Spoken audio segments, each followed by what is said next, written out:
وحده لا شريك له، ونشهد أن سيدنا ونبينا وحبيبنا ومولانا محمدا عبده ورسوله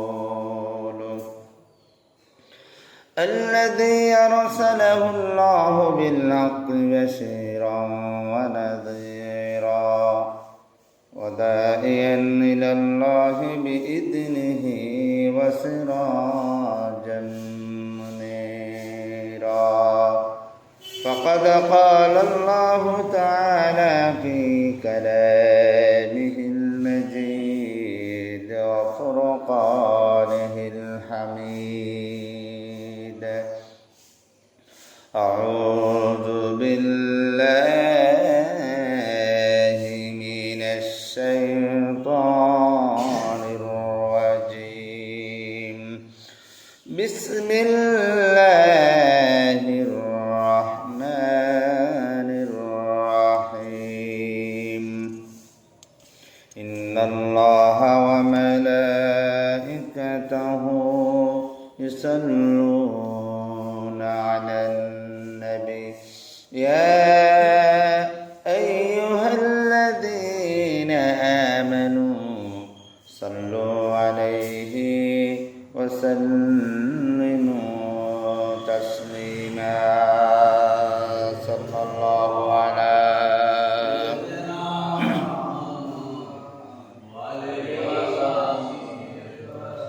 صلى الله على سيدنا محمد وآله وصحبه وسلم. اللهم صل على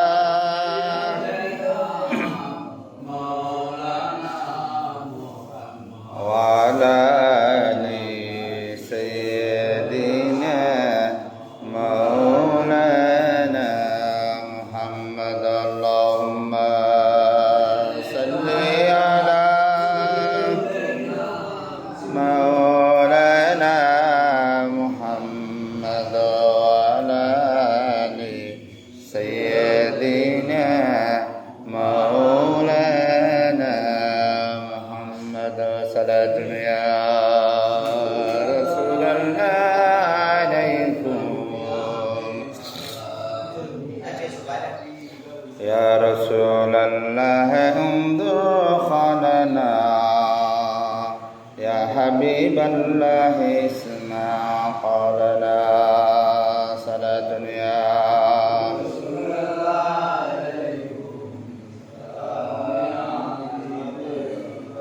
أعوذ بالله من الشيطان الرجيم. بسم الله الرحمن الرحيم. يا أيها الذين آمنوا كتب عليكم الصيام كما كتب على الذين من قبلكم لعلكم تتقون. صدق الله المولانا العظيم. মুআজ্জাজ মাহতারাম হযরত উলামায়ে কেরাম, সম্মানিত উপস্থিতি, উত্তর এলাকার আল্লাহ প্রেমিক রসুল প্রেমিক মুসল্লি কেরাম, মুসলমান ভাইগণ, আসসালামু আলাইকুম ওয়া রাহমাতুল্লাহি ওয়া বারাকাতুহু। আলহামদুলিল্লাহ, আল্লাহ তাআলার দরবারে আমরা সবাই প্রশংসা আদা করছি, যিনি মহান রব্বুল আলামিন আমাদেরকে পবিত্র মাস, পবিত্র সময়, পবিত্র দিন, জুমার দিন এবং মুসলমানের হজের দিন আল্লাহ রাব্বুল আলামিন আমাদেরকে আজানের সাথে সাথে আমরা যে আল্লাহর ঘরে উপস্থিত হতে পারছি, যে আল্লাহ রাব্বুল আলামিনের দরবারে আমরা শুকর আদায় করেছি, বলেন আলহামদুলিল্লাহ। পর্যায়ে সাথে সাথে জনাবে মুহাম্মদুর রাসূলুল্লাহ সাল্লাল্লাহু আলাইহি ওয়াসাল্লামের প্রতি হাজার দরুদ প্রেরণ করি। আমি কোরআন থেকে একটা আয়াত তেলাওয়াত করছি, অসংখ্য হাদিস আমরা রাখি। আলহামদুলিল্লাহ, আজকে দ্বিতীয় জুমা রমজান শরীফের দ্বিতীয় জুমা। যারা এখনো মসজিদে আসতে পারেন নাই, এটা এমন একটা রহমতের মাস, এমন একটা আমাদের আল্লাহর বান্দাদের এমন একটা রহমতের মাস, যেই মাসে আল্লাহ তাআলার বান্দাদের সমস্ত জীবনের গুনাহগুলো মাফ করে দেওয়া হয় এবং রহমতের দরজাগুলো খুলে দেওয়া হয় এবং জাহান্নাম থেকে মুক্তি দেওয়া হয়। এরকম একটি মাস আল্লাহ রাব্বুল আলামিন আমাদেরকে দান করলেন। যারা এই রমজান শরীফ পাওয়ার পরে ইবাদত করতে পারে নাই, গুনাহ মাফ করতে পারে নাই, এদের মতন হতভাগা কেউ নেই। আল্লাহ রাব্বুল আলামিন আমরা যেন সবাই আল্লাহর গোলাম হিসাবে এই রমজান শরীফে আমরা যেন জীবনের গুনাহগুলো মাফ করি। আল্লাহ যেন আমাদেরকে কবুল করক, সবাই বলেন আমিন। এটা রমজান মাসকে 3 ভাগে আল্লাহ রাব্বুল আলামিন ভাগ করে দিয়েছেন। প্রথম রহমতের 10 দিন আমাদের থেকে বিদায় নিবে, অল্প কয়েকদিন আছে। এই রহমতের 10 দিন এটা কি শুধু রমজান শরীফে রহমত 10 দিন রমজান শরীফে রহমত হয়, অন্য অন্য মাসে হয় না এরকম না। তবে অন্য অন্য মাসে যেভাবে আল্লাহর পক্ষ থেকে বান্দার প্রতি রহমত হয়, কিছুটা ভিন্ন। এই রমজান শরীফ এটা এমন একটা পবিত্র মাস, যেই মাসে আল্লাহ রাব্বুল আলামিন জাহান্নামের দরজাগুলো বন্ধ করে দেওয়া হয় এবং শয়তানকে শিকল দিয়ে বন্ধ করে রাখানো হয়, আর এবং জান্নাতের দরজাগুলো খুলে দেওয়া হয়। বলেন না সুবহানাল্লাহ। এরকম একটা রহমতের মাস, অন্য অন্য মাসে এটা হয় না। তাহলে স্পেশাল আল্লাহর পক্ষ থেকে আল্লাহ রাব্বুল আলামিন আমাদেরকে এই রহমতের 10 দিন, এটা শুধু মানুষ শুধু আল্লাহর পক্ষ থেকে রহমত হবে, শুধু বান্দার গুনাহ মাফ করে দেবে। বলেন না সুবহানাল্লাহ। এই মাসে আল্লাহ রাব্বুল আলামিন অগণিত আল্লাহর কোনো হিসাব ছাড়া, বিগয়রি হিসাব, কোনো হিসাব কিতাব ছাড়া আল্লাহ সমস্ত বান্দাদের গুনাহ খুদে মাফ করতে থাকবেন। বলেন না সুবহানাল্লাহ। আমরা যদি এরকম বছরে একটি মাস, 11টি মাস আমরা গুনাহ করলাম, নাফরমানি করলাম, কত নাফরমানি যে আমরা করলাম, আল্লাহ 11টি মাসের এই গুনাহগুলো মাফ করার জন্য, বান্দার গুনাহ মুছার জন্য একটি মাস আল্লাহর বান্দার জন্য রহমত স্বরূপ আল্লাহ পাঠিয়েছিলেন। এরকম রহমতের মাস পাই আমরা যদি গুনাহ মাফ করতে না পারি, আল্লাহর কাছে কোনো প্রশ্নও থাকবে না। সেক্ষেত্রে আল্লাহ রাব্বুল আলামিন বললেন, আমি তোমরা যত গুনাহ হোক না কেন, আমি প্রথম রহমতের 10 দিন আমার বান্দাদের গুনাহ সবগুলা মাফ করতে থাকবো। বলেন না সুবহানাল্লাহ। হাদিসে পাকের মধ্যে আছে, একজন ব্যক্তি রাস্তার ধারে বসে বসে অনেক চিল্লা চিল্লা করে কান্না আরম্ভ করতেছে। এমন মুহূর্তে হযরত ওমর রাদিয়াল্লাহু তাআলা রাস্তা দিয়ে হাঁটে আসতেছেন। লোকটা কান্না দেখি হযরত ওমর রাদিয়াল্লাহু তাআলা নিজের কান্না সরিয়ে আসলেন। ওমর রাদিয়াল্লাহু তাআলা বললেন, ওগো আল্লাহর বান্দা, এভাবে তুমি কাঁদতেছো কেন? তুমি এভাবে কাঁদতেছো কেন? লোকটা বললেন, হযরত ওমরকে বললেন, ওমর ভাই, ওমর, আমি কাঁদতেছি আল্লাহর দরবারে আমার এমন কিছু গুনাহ হয়েছে, যেই গুনাহ বড় বড় গুনাহ, সেই গুনাহ কেন আল্লাহ মাফ করতে পারে কিনা। আমার এমন গুনাহ হয়েছে যে গুনার অনুতপ্ত হয়ে আমি আল্লাহর দরবারে কান্না করতে আছি। আল্লাহ বললেন, রহমতের 10 দিন রমজান শরীফে আল্লাহ বান্দাদের গুনাহগুলো মাফ করে দিয়ে হবে। আমার আল্লাহর রহমতের আশা আমি আল্লাহর কাছে কান্না করতে আছি। বলেন না সুবহানাল্লাহ। ওমরের কাছে এই কথাটা বললেন। ওমর ওনার কান্না দেখি ওমর রাদিয়াল্লাহু তাআলা ওনার কান্না সরিয়ে আসেন, চকুর পানি সরিয়ে আসলেন। ওমর রাদিয়াল্লাহু তাআলা ওনার থেকে চলে আসলেন, আল্লাহর নবীর দরবারে হাজির হয়েছিলেন। আল্লাহর নবী জিজ্ঞাসা করলেন, ওমর, তোমার চোখের পানি কেন? তুমি কোথা থেকে আসতেছ? আল্লাহর নবীকে বলতেছেন, ওমর, ইয়া রাসূলুল্লাহ, আমি রাস্তার পাশে যখন আসতেছি এমন মুহূর্তে একজন লোক রাস্তার ধারে বসে বসে চিল্লাইয়া কারাম্বান্ত করতেছে। এমন ভাবে কান্না করে, উনার কান্না দেখে আমার চোখে পানি এসে গেছেন। তখন হুজুর বললেন, রাসূল সাল্লাল্লাহু আলাইহি সাল্লাম ওকে বললেন, ওমর তাড়াতাড়ি যাও, লোকটাকে একটু ডাকে নিয়ে এসো। উনি কিভাবে কাঁদতেছেন হযরত ওমর রাদিয়াল্লাহু তাআলা ওই মানুষকে ডাকে নিয়ে আসলেন, রাসূলের দরবারে হাজির হলেন। হাজির হওয়ার পরে উনি বললেন, ইয়া রাসূলুল্লাহ, আমি আপনার দরবারে আসতেছি, আপনি কেন আমাকে ডাকলেন? আল্লাহ নবী জিজ্ঞাসা করলেন, ওগো আল্লাহর বান্দা, তুমি কেন চিল্লিয়ে কান্না আরম্ভ করতে আসো? বললেন, ওই লোকটা রসুলকে বললেন, ইয়া রাসূলুল্লাহ, আমি মনে মনে আল্লাহর কাছে অনুভূত হইয়া আমি এমন কিছু গুনাহ করেছি যে গুনার কারণে আল্লাহ রাব্বুল আলামিন আমার মনে হয় আল্লাহ আমার গুনাহ মাফ করবে না। আল্লাহ আমার গুনাহ মাফ করবে না। আমি সেই আল্লাহর কাছে অনুভূত হইয়া আমি আল্লাহর কাছে পানা চাইতেছি, দোয়া চাইতেছি যেন আল্লাহ আমার গুনাহ মাফ করবে। আল্লাহ রাসূলের সাথে সাথে জিজ্ঞাসা করলেন, ও আল্লাহর বান্দা, তুমি কি আল্লাহর আরশের চেয়ে বড় গুনাহ করছো নাকি? লোকটা বললেন, ইয়া রাসূলুল্লাহ, আমি আরশের চেয়ে আমার গুনাহ বেশি বড় হবে। আল্লাহ নবী আবার জিজ্ঞাসা করলেন, ও আল্লাহর বান্দা, আল্লাহর কুরসি চেয়ে কি তোমার গুনাহ আরো বেশি হবে নাকি? লোকটা বললেন, ইয়া রাসূলুল্লাহ, আল্লাহর কুরসি চেয়ে আমার গুনাহ আরো বেশি হবে। তৃতীয়বার আল্লাহ নবী জিজ্ঞাসা করলেন, ও আল্লাহর বান্দা, তুমি কি গুনাহ করছো? এত বড় আল্লাহর কুরসির চেয়ে বেশি বড় হবে কি গুনাহটা করলেন? আমাকে একটু খুলে বলেন। লোকটা কাঁদি বললেন, ইয়া রাসূলুল্লাহ, আল্লাহ নবী জিজ্ঞাসা করলেন, ওগো আল্লাহর বান্দা, তুমি কি হত্যা করছো নাকি? শিরক গুনাহ করছো নাকি? জিনা করছো নাকি? বললেন, ইয়া রাসূলুল্লাহ, আমি হত্যা করি নাই, আমি শিরক করি নাই, আমি এমন একটা গুনাহ করেছি যে গুনাহ কাছে কোনো পৃথিবীর জমিনে কেউ করে নাই।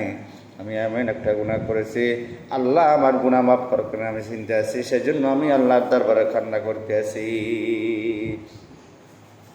রাসূল সাল্লাল্লাহু আলাইহি সাল্লাম লোকটাকে জিজ্ঞাসা করলেন, কি গুনাহটা তুমি করলা বলো? লোকটা আল্লাহর নবীর কাছে খুলে বললেন, ইয়া রাসূলুল্লাহ, আমি একজন সাধারণ গ্রামের মানুষ,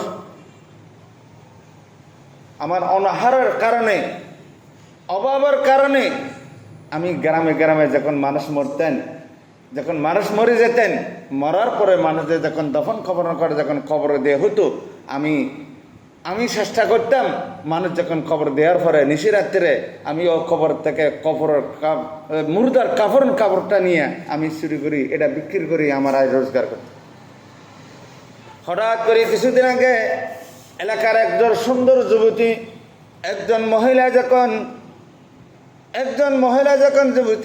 যখন মারা গেল, ওনাকে কবরস্থ দেওয়া হলো। দফন খবন করার পরে আমি খবর পেলাম, আমি ও কবরস্থানে ঋষিরাতে যখন গেলাম, আমি অটোমেটিক রাত্রে কবরটা খুলে নিলাম।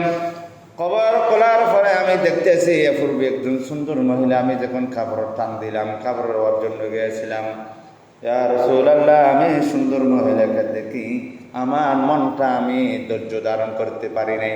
এমন একজন সুন্দর মহিলা দেখার পরে আমার নফসকে সাজানো অস্ত্র দিয়ে আমি ওই মহিলার সাথে, মৃত্যু ব্যক্তি মহিলার সাথে আমি যৌবনত করলাম।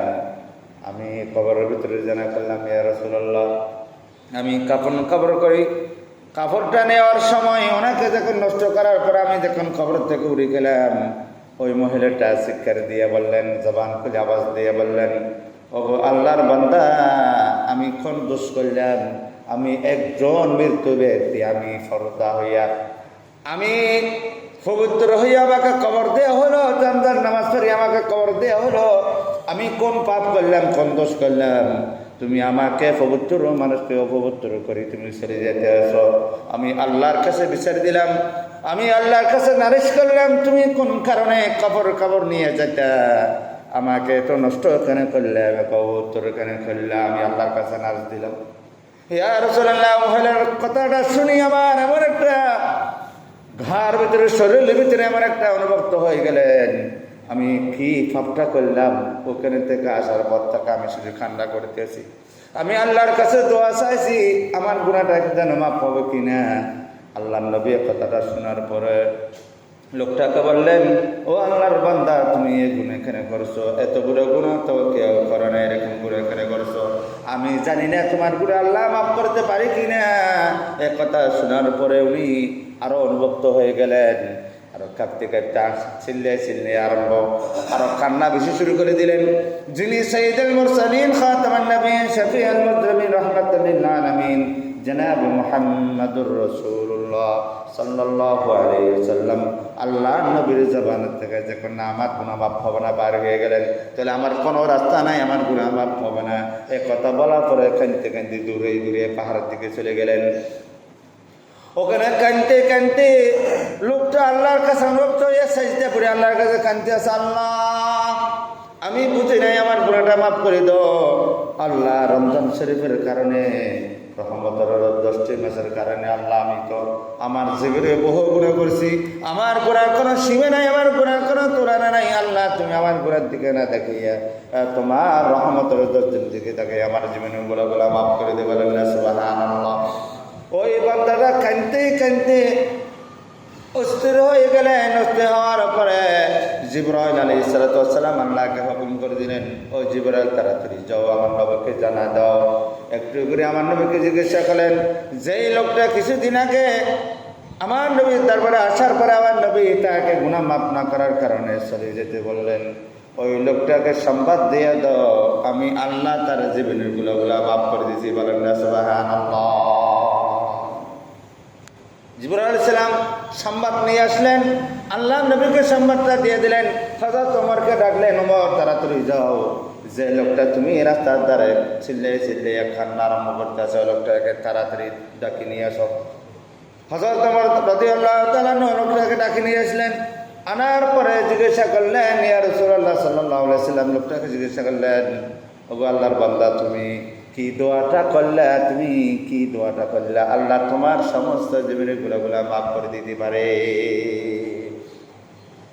উনি বললেন, ইয়া রাসূলুল্লাহ, আমার কোনো রাস্তা ছিল না, আমার কোনো পথ ছিল না, আমি কোনো দিশেহারা হয়ে গেলাম। যখন আপনার দরবারে আসার পরে আপনি নিজে সিকিউরিটি দিয়েছেন আমার গুনাহ মাফ করতে পারেন, আমি কি করব? আমি আল্লাহর কাছে আমি এমন তওবা করলাম যে তওবাটা আমি আর জীবনেও করব না। আল্লাহর কাছে আমার গুণটা নিয়ে যখন আমি অনুতপ্ত হয়ে গেলাম, আমার হৃদয় খুলে আল্লাহর কাছে দোয়া চাইছিলাম, আল্লাহ আমার দোয়াটা কবুল করতে হতে, এই দোয়াটা আল্লাহ কবুল করছে। বলেন না সুবহানাল্লাহ। এটা আমরা যারা আসি মসজিদে, যারা এখানে আসলাম, যারা মুসলমান ঘর জন্ম নিয়েছি, মুসলমান ঘর জন্ম নেওয়ার একটা কারণ, এটা আল্লাহর পক্ষ থেকে একটা বড় দৌলত, আল্লাহর পক্ষ তো ইয়েন আর একটা বড় রহমত, যে আর মুসলমান ঘর জন্ম নি ইয়ের বড় রহমত। আর খ্রিস্টান ঘরে জন্ম নিতে যেতাম, ইহুদির ঘরে জন্ম নিতে যেতাম, একটা শিরিক বেদাতের ঘরে জন্ম নিতে যেতাম, কিন্তু আল্লাহ পাক রব্বুল আলামিন আর ইয়ের নগরে আজ মুসলমান ঘর জন্ম নিয়ে ইয়ের এখানে আর ইসলামের বড় দৌলত। বলেন না সুবহানাল্লাহ। আর কেন আল্লাহর রহমত স্পেশিয়াল ইয়ে নইলেছে আর 50 বছর 40 বছর যে এখন হায়াত দিয়ে এই মূল্যবান বড় সময়, এই হায়াতের জিয়ান হায়াত আনার দিয়ে আল্লাহ পাক ইয়ে নইলে বড় মূল্যবান সময়, এই সময় না রাখেন গেলাম, এই সময় হঠাৎ নেই ইয়েন একদিন হিসাব ইয়েন কিয়ামতের দিন আল্লাহ রাব্বুল আলামিন প্রত্যেকটা মানুষের যাররা যাররা মানুষের হিসাব। তাই আল্লাহ পাক রব্বুল আলামিন রোজা একটি মাস মানুষের রহমত স্বরূপ দিলে শুধু একমাত্র এই মানুষের গুণাহীন অনুতপ্ত আল্লাহর হাতে তওবা করে ফেলল, আল্লাহর হাতে তওবা চাই গুনাহ মাফ করে ফেলল। শুধু একখান মাস মানুষের শুধু আল্লাহর হাতে চাওয়া খাওয়া করে মানুষের জীবনের গুণাগুলো মাফ করিব। মানুষের তন যেতিকিনি যত আমার হাজত আছে, এই হাজতগুলো আল্লাহ তো চাই। আল্লাহ রাব্বুল আলামিন এই সমস্ত জীবনের গুণাগুলো মাফ করে ফেললাই। 50 বছর 100 বছর হায়াতি এনে দামি মানে ফেললাই। এই মানুষের যে হায়াত অল্প সময় হায়াতি এনে দামি মানে ফেললে মিলি এই রমজান শরীফ আল্লাহ কারানি আমার শরীফ বকুন আল্লাহ সুবহানাল্লাহ। আল্লাহ রাব্বুল আলামিন এই রমজান শরীফ যারা পাইর গুনাহ মাফ করেন না, রমজান শরীফ পাইরে যারা রোজা রাখেন না পারে, রমজান শরীফ পাওয়ার বাদে তাসবিহ তাহলিল খতম কোরআন যারা দিন না পারে, রমজান শরীফ পাওয়ার পরে ইস্তিগফার করেন না পারে, আল্লাহ তাআলা ইতারা কিয়ামতের দিন এই বন্দর কি কি আযাব বানাবো, কি সমস্যা জানবো কিয়ামতের দিন আল্লাহ ভালো জানেন। আল্লাহু আ'লামু। আল্লাহ নবী সর্বদা এই উম্মতরে এই রহমতের রমজানের প্রথম 10 দিনে মেরে শুধু আল্লাহ তুমি গুনাহ মাফ চাও। আল্লাহ তাআলা শুধু এই রহমতের প্রথম 10 দিনে শুধু আল্লাহ গুনাহ মাফ করতে থাকে, বলেন না সুবহানাল্লাহ। যত বড় গুনাহ হোক না কেন আল্লাহর কাছে চাইবেন। 2 হাত সালাতুল হাজাত নাফার করিবেন, 4 হাত 8 হাত এবং কিনা মধ্যে তাহাজ্জুদের নামাজ পড়িবেন। এই নামাজ পুরোপুরি আল্লাহর কাছে নিষেধাজ্ঞা বইরে আল্লাহর কাছে হাদিবেন। তারাবির নামাজ পড়িবেন, খতমে কোরআন পড়িবেন, তাসবিহ তাহলিল পড়িবেন। পুরোপুরি আল্লাহ তো কিছু তাসবিহ চাই। রাসূল সাল্লাল্লাহু আলাইহি ওয়াসাল্লাম ফরমান মুত্তাকিলরা সাহাবা কলে শিক্ষা দিই তোমরা রমজান শরীফ আইলে বেশি বেশি সেকেন্ড হাজ করিবেন। কোন হাজ করিবেন? বেশি বেশি সেকেন্ড হাজ করিবেন। 1 নম্বর হাজ হলে সর্বপ্রথম রমজান শরীফ যাতে আইব তোমরা বেশি বেশি আল্লাহর জিকির করবে। বেশি বেশি কি করবে? লা ইলাহা ইল্লাল্লাহ, লা ইলাহা ইল্লাল্লাহ বেশি বেশি 1 নম্বর জিকির করবে। জিকিরের হারানা, জিকিরের একখান ফায়দা। রাসূল সাল্লাল্লাহু আলাইহি ওয়াসাল্লাম আল্লাহর বান্দা জিবে আল্লাহ জিকির করিব সর্বদা আল্লাহর মুখ জিকির লাগাইব। এবার কলব বলে হনদিন মারাও না রে, এবার কলবন জিন্দা থাকে বকনা হন না সুবহানাল্লাহ। আর যারা বাইতে সরল ভক্ত আছে তারা হইতে জিকির। জিকিরের একখান ফায়দা হল যে ইতার কলব হনদিন মারাও না পারিব। ইতার কলফিয়ান কিয়ামত পর্যন্ত এর দুনিয়াতে জীবিত থাকার অবস্থা জিন্দা থাকিব। খবর জনের বাদ এর কলফিয়ান শুধু আল্লাহর কাটান তাই আল্লাহ জিকিরতে যাবে বকনা হন না সুবহানাল্লাহ।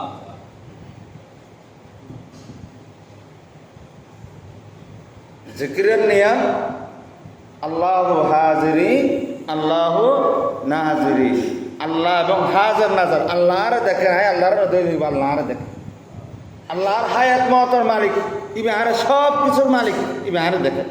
আর আয় কি করি এলো আল্লাহ বিয়া জানে। ইয়ানারা হাজার নাজির মনে করি আল্লাহর স্মরণ করিবে, আল্লাহর ডাহিবে। সবচেয়ে বড় মানুষের একখান ইমানের কলফ তাজা তাহিবে আল্লাহর জিকির করেন বকনা হন না সুবহানাল্লাহ। আল্লাহ রাসূল সাহাবা কল হদা সারকেন হামতুন একখান হাম সর্বদা আল্লাহর জিকিরতে থাকিবে, আল্লাহর স্মরণ করিবে, আল্লাহর জিকির তাই। 2 নম্বর হাম রাসূল সাল্লাল্লাহু আলাইহি ওয়াসাল্লাম ফরমান তোমরা বেশি বেশি ইস্তিগফার করিবে। 2 নম্বর হাম বেশি বেশি ইস্তিগফার করিবে। ইস্তিগফারের কারণে জীবনের গুনাহ মাফ হয়। ইস্তিগফারের কারণে শরীর পবিত্র হয়। ইস্তিগফারের কারণে ঈমান পবিত্র হয়। ইস্তিগফারের কারণে নিজের আমল পবিত্র হয়। ইস্তিগফারের কারণে শয়তানের ওয়াসওয়াসা কোন ফানাসায়, শয়তানের ওয়াসওয়াসা কোন আল্লাহ হেফাজত করে। 2 নম্বর ইস্তিগফারের কারণে মৃত্যুর সময় কলিমা নসিব হবে বকনা হন না সুবহানাল্লাহ। ইস্তিগফারের কারণে ইবে জড়ে মারক না, ইবে ইন্তেকাল জড়ে হোক না কেন অটোমেটিক এবার কলমা পড়ে দিয়ে না পড়ব, এবার মুখুদ্ধ কলমা চলিয়া দেবে ওখানে হন না সুবহানাল্লাহ। কারণ কি ইস্তিগফার 1 নম্বর মূল ঘটনা হল যে শয়তানের ওয়াসওয়াসা দিনের শয়তানের ওষুধ হল ইস্তিগফার। মানে যাতে 24 ঘন্টা ইস্তিগফার পড়তে যাবেন অনেক কলফিয়ান জিন্দা তাহিব শয়তান হাসাইন নেরব বিরোধী নেরব অটোমেটিক অনেক কলমা হবে আল্লাহ পাকে অনেক জবানত তো আল্লাহ পাকে বাইর করে দেবে ওখানে হন না সুবহানাল্লাহ। 2 নম্বর হামলে ইস্তিগফার। 1 নম্বর আল্লাহর জিকির, 2 নম্বর কি ইস্তিগফার, বেশি বেশি ইস্তিগফার করবেন। 3 নম্বর রাসূল সাল্লাল্লাহু আলাইহি ওয়াসাল্লাম ফর 3 নম্বর ওয়ারাতিলিল কুরআনা তারতিলা আয-যিকরু ওয়া তিলালাতিল কুরআন।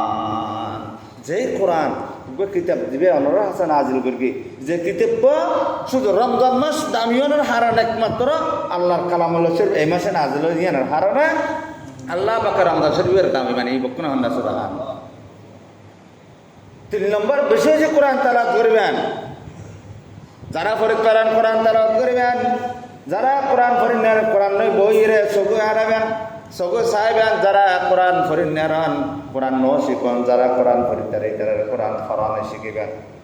ইতারা কোরআন কিভাবে পড়ে খান দিয়ে শুনিবেন, খানার জবান দিয়ে শুনিবেন। আল্লাহ পাকে ফরান আছে সব বেশি দিব বকনা হন না সুবহানাল্লাহ। আরামলি হাট জামা মসজিদ কেন্দ্রে জামা মসজিদ ইয়ার মধ্যে খতম কোরআন সর গত বছর খতমা তারাবি, এবছর আলহামদুলিল্লাহ আমাদের এখানে 2 জন ভালো ভালো হাফেজ সাহেব আনাই কত সুন্দর তারাবি 20 রমজান খতম তারাবি শেষ হইব।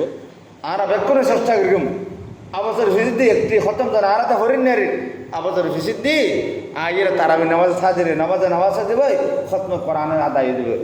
বকুন হন্ডা সুবহানাল্লাহ আর নেকি সব প্রতিদিন এক খতম কোরআন যদি আর আওয়াজের যদি শুনি দেয় আল্লাহ রাব্বুল আলামিন অন্য মাসে 70 খতম কোরআন আমল নামা যদি সব দেব আল্লাহ রমজানের একটি মাস এমন এক খতম কোরআন সব আল্লাহ 70 খতম কোরআন সব আমল নামা দিয়ে দেব বকুন হন্ডা সুবহানাল্লাহ প্রতিদিন নাকি বেলান প্রতিদিন সব বলেন রাসূল সাল্লাল্লাহু আলাইহি সাল্লাম হারানোর তিন আমল 3 নম্বর হারানোলে তোরা কোরআন তেলাওয়াত বেশি বেশি করিবা 3 নম্বর আমল কি কোরআন তেলাওয়াত বেশি বেশি করিবা কোরআন তেলাওয়াতের বিভিন্ন ফজিলত আছে আল্লাহ আল্লাহ রাব্বুল আলামিন আর 3 নম্বর আমল বেশি বেশি কোরআন তেলাওয়াত করিন নাইলে শুনুন নাইলে আর কোরআন দিরাবে রাসূল সাল্লাল্লাহু আলাইহি ওয়াসাল্লাম সাল্লামার ফরমার তোরা বেশি বেশি যেতে দুনিয়ার মধ্যে কর্মজীবন তো থাকিবা দুনিয়ার ব্যবসা বাণিজ্য থাকিবা চাকরি বাকরি সব কিছু থাকিবা এই মুহূর্তের মধ্যে বেশি বেশি সৎকা করিবা কি করিবা বেশি বেশি সৎকা করিবা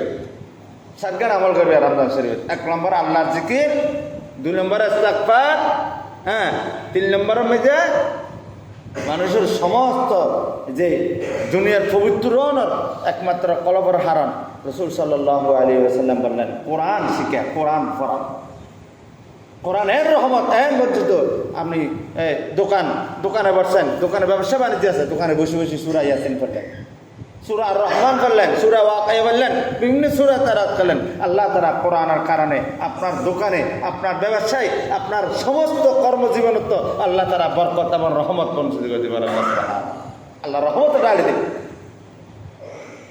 আল্লাহ 3 নম্বর কোরআন তেলাওয়াত আপনি যেখানে কর্মস্থল যেখানে থাকেন না কেন কোরআন তেলাওয়াত করবেন 4 নম্বর হচ্ছে বেশি বেশি রাসূল সাল্লাল্লাহু আলাইহি ওয়াসাল্লাম বললেন আপনারা যা আপনাকে সম্পদ দিয়েছেন টাকা পয়সা যতটুকু আছে এই মাসে বেশি বেশি সদকা করবে এই মাসে বেশি বেশি মানুষকে সাহায্য করবে এই 4 কাজ রমজান মাসে 4টি কাজ আল্লাহর দরবারে বেশি গ্রহণযোগ্য আল্লাহ নবী সাল্লাল্লাহু আলাইহি ওয়াসাল্লাম 4টি কাজের কথা উম্মতদেরকে এমনভাবে বলেছিলেন তোমরা এই 4টি কাজের থেকে যারা বঞ্চিত হবে না এই 4টি কাজ তোমরা করো রাসূল সাল্লাল্লাহু আলাইহি ওয়াসাল্লাম সেজন্য এই যে সদকা যেটা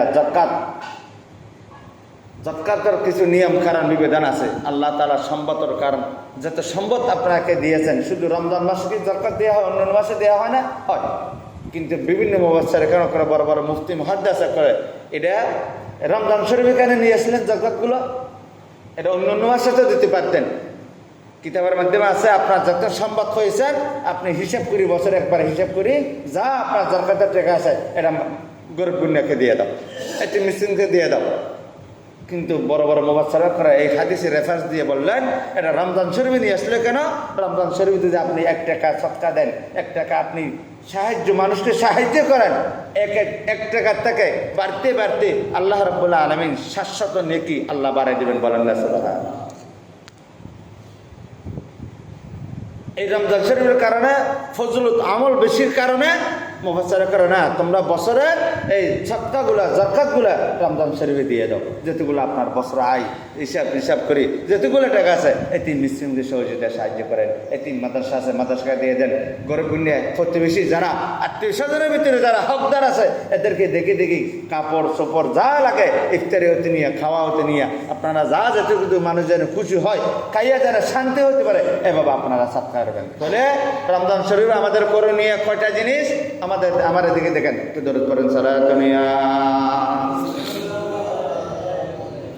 সালামুন ইয়া হাবিবাল্লাহ রাসূল সাল্লাল্লাহু আলাইহি ওয়াসাল্লাম বললেন ইন তুবদুস সাদাকাত ফানি'মা হিয়া ওয়া ইন তুখফুহা ওয়া তুতুহাল ফুকারা ফাহুয়া খায়রুল লাকুম রাসূল সাল্লাল্লাহু আলাইহি ওয়াসাল্লাম এই কোরআনের ভাষা দিয়ে বলেন আপনারা 1 টাকা এতিম মিসকিনদের সহযোগিতা করলেন কিয়ামতের দিন আল্লাহর নবী নিজে বললেন যারা দুনিয়াতে এতিম মিসকিনদেরকে যারা সদকা করেছেন সাহায্য সহযোগিতা করলেন কিয়ামতের দিন আমি নবী তাদের সাথে জান্নাতের ভিতরে 2 আঙ্গুল সমান এভাবে থাকবে বলেন না সুবহানাল্লাহ এদের সাথে আমার নবীর সাথে হাসর নাসর হবে যারা বেশি বেশি রমজান শরীফে সদকা করে তাহলে আমাদের করণীয় কয়টা জিনিস রমজান শরীফে 4টা জিনিস আমরা ধরে লাগবো ইনশাল্লাহ রোজাগুলো চলে যেতে আছে কিছুদিন পরে রমজান শরীফ শেষ হয়ে যাবে রহমতের 10 দিন শেষ হয়ে যাবে মাগফিরাতের 10 দিন আসবে ইয়ার পরে নাজাতের 10 দিন রাসূল সাল্লাল্লাহু আলাইহি ওয়াসাল্লাম বললেন প্রথম রহমতের 10 দিন আল্লাহ থেকে আমরা সব গুনাহ মাফ করব আল্লাহ আমাদেরকে রহমত ঢালি দেবে মাঝখানে 10 দিন নাজাতর মাগফিরাতের 10 দিন, সেটা আল্লাহ শুধু আমাদেরকে আল্লাহর পক্ষ থেকে বান্দার প্রতি খালি রহমত আসবে, খালি রহমত আসবে। শেষের নাজাতের 10 দিন সবাই আল্লাহর বান্দাদেরকে আল্লাহ জান্নাতের থেকে জাহান্নাম থেকে শুধু হালাত করে দিবে। জান্নাতের থেকে গেলে জাহান্নাম থেকে মুক্তি দান করবেন, আর জান্নাতের দরজার পাশে পর্যন্ত নিয়ে যাবেন। বলেন না সুবহানাল্লাহ। আল্লাহ আমাদের সকাল যেন এই 4টি আমল করার তৌফিক দান করে, সবাই বলে না আমি 4টি কাজ কি আবার একটু মনে করেন, মনে সবে 1 নম্বর কাজ হলো আল্লাহর জিকির। 1 নম্বর কাজটা কি? বেশি বেশি আল্লাহর জিকির। হাঁটা পিটে রাস্তাঘাটে ব্যবসা বাণিজ্যে, আপনি বাজারে গেলেন, ঘরে যেতেছেন, ঘর থেকে মসজিদ, মসজিদ থেকে ঘর, এভাবে রাস্তা হাঁটা পিটে শুধু আল্লাহর জিকির, লা ইলাহা ইল্লাল্লাহ, লা ইলাহা ইল্লাল্লাহ, শুধু আল্লাহর জিকিরতে থাকবে। 1 নম্বর কাজ। 2 নম্বর কাজ, সর্বদা তওবা করবেন, ইস্তিগফার মনে মনে নিয়ত করবেন। ইস্তিগফার এটা হলো অর্থ, ইস্তিগফার হলো একটা নাম। ইস্তিগফারের মানেটা কি? আল্লাহর কাছে অন্তঃসুখের হওয়া, আল্লাহ আমার গুনাহ মাফ করে দাও, আমি আর গুনাহ করব না। আল্লাহ আমার গুনাহ মাফ করে দাও, আমি আর করব না। ইস্তিগফারের কারণ সেটা। 2 নম্বর, বেশি বেশি ইস্তিগফার করা। 3 নম্বর, রাসূল সাল্লাল্লাহু আলাইহি ওয়াসাল্লাম বললেন কোরআন তেলাওয়াত করা, বেশি বেশি কোরআন তেলাওয়াত করা। 4 নম্বর, বেশি বেশি সাদকা করা। আল্লাহ রাব্বুল আলামিন, আল্লাহর নবী এই যে আদর্শগুলা উম্মতের ভিতরে তাম দুনিয়ার উম্মতের জন্য রাসূল সাল্লাল্লাহু আলাইহি ওয়াসাল্লাম অনুসরণ অনুকরণ যেন করতে পারি, আল্লাহ আমাদের সকলের জন্য তৌফিক দান করুন। আমিন। রাসূল সাল্লাল্লাহু আলাইহি ওয়াসাল্লাম বললেন, এই রোজাদার ব্যক্তি এইভাবে যারা রোজা রাখে, সেহরি খেয়ে ইফতার আগ পর্যন্ত মানুষ যখন আল্লাহর কাছে জিকির তাসবিহ তাহলিল এগুলো আদায় করবেন, রাসূল সাল্লাল্লাহু আলাইহি ওয়াসাল্লাম বললেন সারাদিন মানুষ যখন উপবাস থাকে, রোজা রাখে, কিছু খায় না, তাদের মুখের জমার থেকে একটা দুর্গন্ধ বার হয়। রাসূল সাল্লাল্লাহু আলাইহি ওয়াসাল্লাম আজকে খুতবাতে লিখলেন, ক্বালা রাসূলুল্লাহ সাল্লাল্লাহু আলাইহি ওয়াসাল্লাম ক্বালা খাওফাতুন ফামিসু ইনদাল্লাহি আতয়াবিন মির রিহিকুম মিসকিন। রাসূল সাল্লাল্লাহু আলাইহি ওয়াসাল্লাম বললেন, তাদের জবানের থেকে যে দুর্গন্ধগুলো বাইর হয় কিয়ামতের দিন আল্লাহ রাব্বুল আলামিন, আল্লাহর নবী বলেন, মিন রিহিকুম মিসকিন। কিয়ামতের দিন বলে তার জবানের থেকে এমনভাবে একটা খুশবু বাইর হবে, মেশকো আম্বর সেই বেশি খুশবু। বলেন না সুবহানাল্লাহ। যারা রোজা থাকে নাই, রোজা রাখে নাই, এরা বলে আল্লাহর কাছে জিজ্ঞেস করবেন, আল্লাহ এ ধরনের কিছু ব্যক্তি তাদের জবানের থেকে এত সুন্দর সুগরান বাইর হয়, এরা কারা? এই মানুষ হন। আল্লাহ পাকে সমস্ত তাম দুনিয়ার মানুষের সামনে বলবেন, এরা যারা শুধু আমার আল্লাহর উপরে বিশ্বাস করি, সারাদিন অনাহার উপবাস থাকলেন, চোখে হেফাজত করলেন, কানকে হেফাজত করলেন, জবানকে হেফাজত করলেন, হেফাজত করে 1টি মাস আমাকে খুশি করার জন্য, জীবনের গুনাহ মাফ করার জন্য রোজা রাখেছিলেন। 3টার দিকে উনি সেহরি খাইছিলেন, সেহরি খাইয়া তাহাজ্জুদের নামাজে দাঁড়া গেলেন, এমন 5 ওয়াক্ত নামাজ তাকবীরুল্লাহ জামাতে পড়লেন, এমন কিনাম তারাবির নামাজ 20 রাকাত নামাজ পড়লেন।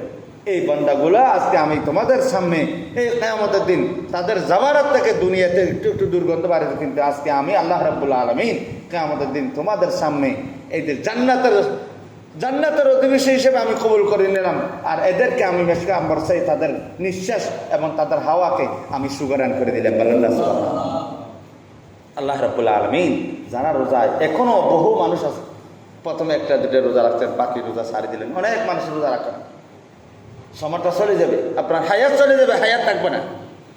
রোজা রাখার মন চাইলেও সুযোগ হবে না। আগামী বছর যদি আপনার হায়াত থাকে রোজা রাখতে পারবেন, নাহলে পাবেন। তারাবির নামাজ এবছর পড়তে পারবেন, কিন্তু আগামী বছর পড়ার কোনো সুযোগ হইলে হবে, নাহলে তো হবে। শেষ মুহূর্ত ত্যাগ করি, এটা আমাদের শেষ রমজান, এটা আমাদের শেষ জুমা, এটা আমাদের শেষ সময়, সেটা মনে করি ইবাদত করবেন। আল্লাহ এটা আপনাদের ইবাদত এটা কবুল করে নেবেন। বলেন না সুবহানাল্লাহ। আল্লাহ যারা যারা নামাজ পড়ে নেই, যারা যারা রোজা রাখে নাই, হারাম হালাল পরিচয় চলে নেই, আল্লাহ রাব্বুল আলামিন আমাদের যেন সকালে যেন সঠিক ইবাদত করার, আমল করার আল্লাহ আমাদেরকে সবাই যেন তৌফিক দান করে। সবাই বলেন আমিন। ওয়া আখিরু দাওয়ানা আলহামদুলিল্লাহি রাব্বিল আলামিন। বিশেষ করে আমি আমাদের একটি এতিমখানার জন্য আমি আমার টিটু ভাইয়ের একটা বই দিয়েছিলাম, আপনারা বান্দর শরীফ তো খাসা করছেন। বেশি না, আপনাদের জবরবর্তনা বিভিন্ন মাদ্রাসা আছে, এলাকা আছে, গরিবগুনি আছে, সবাই জাঙ্গা দিতে হবে। একবার গত বছর আপনারা যাবার দিয়েছেন, একবার ফিতারা 100 টাকা করে পড়বেন, 100 টাকা দিলে এনাফ, পুরো আদায় হয়ে যাবে।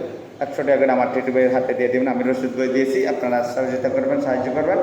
বিশেষ করে আমাদের জামিয়ার বই আছে, আমার সভাপতি সাহেব থেকে, আমাদের বাতির সাহেবের বই আছে ফরিদ ভাই থেকে, এভাবে তারা প্রত্যেক এলাকায় ব্যক্তিক যারা সমাজে নামাজি আছে সবাইকে ডেকে ইনশাআল্লাহ দেওয়ার মতন আল্লাহ আমাদেরকে তৌফিক দান করে সবাই বলুন আমিন। ওয়া আখিরু দাওয়ানা আলহামদুলিল্লাহি রাব্বিল আলামিন। আসসালামু আলাইকুম ওয়া রাহমাতুল্লাহ। যারা সুন্নাত পড়ে নাই